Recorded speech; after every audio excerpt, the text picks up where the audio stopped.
On a défini la santé comme étant l'absence de symptômes. Alors je te propose de redéfinir ça. Cette semaine va sortir la vidéo sur les fausses croyances et justement la santé. Comment on peut redéfinir l'état de santé? Eh bien l'état de santé, c'est simplement lorsque le corps n'est pas en mode survie. Ça veut dire qu'il n'est pas rentré dans un terrain chronique. C'est quoi un terrain chronique? Eh bien c'est du poids qui s'est installé et qui ne part plus.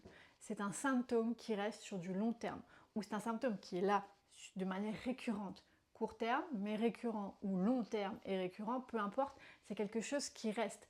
À ne pas confondre avec une douleur passagère qui va durer quelques heures, quelques jours.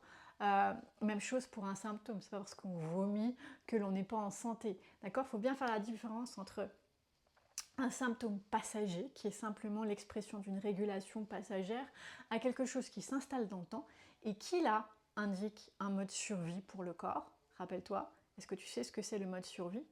Réponse ici, j'attends tes réponses si tu le sais ou si tu le sais pas.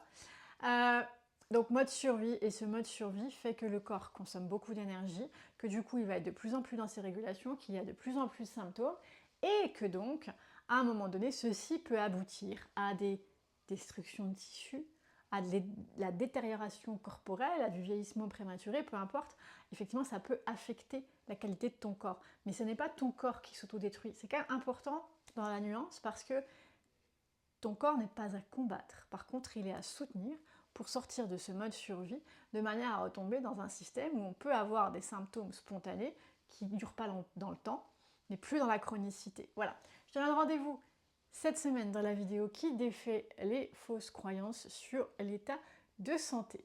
Maintenant, petite parenthèse, les exercices que je te propose, que tu vas pouvoir retrouver dans l'application ITS. Tu peux aller sur mon site internet www.instrucsanté.com et tu recherches dans le menu application ITS, c'est marqué, tu ne peux pas te tromper. C'est quoi cette application? C'est l'accès à des exercices qui justement visent à sortir ton corps du mode survie.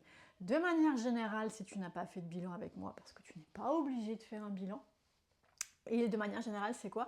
C'est en soutenant l'intelligence du corps. Ils sont classés par un système qui supporte l'intelligence du corps. Voilà.